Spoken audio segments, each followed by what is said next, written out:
அண்டை நாடான நேபாளத்தில் கடந்த 4 நாட்களாக பெய்து வரும் அதி கனமழையால் ஏற்பட்ட வெள்ளப்பெருக்கு மற்றும் நிலச்சரிவில் சிக்கி உயிரிழந்தவர்களின் எண்ணிக்கை 170ஐ தாண்டியுள்ளது. நேபாளத்தின் மத்திய மற்றும் கிழக்கு மண்டலங்களில் கடந்த வெள்ளிக்கிழமை முதல் அதி கனமழை கொட்டி வருகிறது. தலைநகர் காத்மாண்டின் எல்லையில் உள்ள தாண்டிங் மாவட்டத்தில் சனிக்கிழமையன்று பேருந்து ஒன்று மண்ணில் புதைந்ததில் அதில் இருந்த 19 பேர் மரணமடைந்தனர். மக்வான்பூர் என்ற இடத்தில் பயிற்சியில் ஈடுபட்டிருந்த 6 கால்பந்து வீரர்கள் நிலச்சரிவில் சிக்கி உயிரிழந்தனர். இந்த சூழலில் நேற்றும் பல மாவட்டங்களில் அதி கனமழை பெய்தது. இதனால் ஒருபுறம் பெரும் வெள்ளப்பெருக்கு ஏற்பட்ட நிலையில் மறுபுறத்தில் மலைகளில் ஏற்பட்ட மண் சரிவால் அங்கு மரங்கள் வேரோடு பிடுங்கப்பட்டு பள்ளத்தாக்குகளை நோக்கி சரிந்தன. ராட்சத பாறைகளும் பெயர்ந்து உருண்டு மலைச்சாலையில் சென்று கொண்டிருந்த பேருந்துகள் மீது விழுந்தன.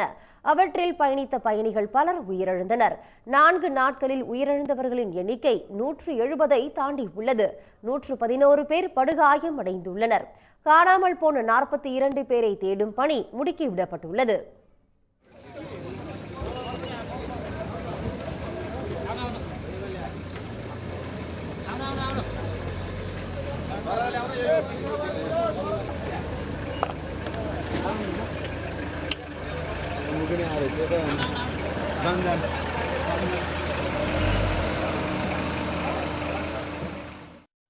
காத்மாண்டை சுற்றியுள்ள மாவட்டங்களில் 132 வீடுகளை வெள்ளம் அடித்து சென்றது.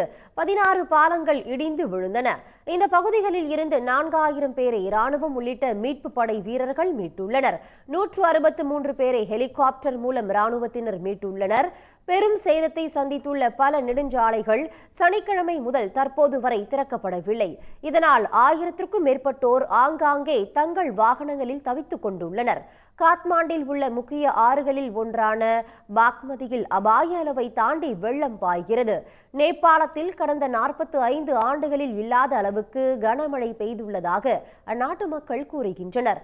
நாளையும் கனமழை நீடிக்கும் என்று நேபாள வானிலை ஆய்வு மையம் எச்சரித்துள்ளது. உடனுக்குடன் செய்திகளை தெரிந்து கொள்ள சன் நியூஸ் பெல் ஐகானை கிளிக் பண்ணுங்க.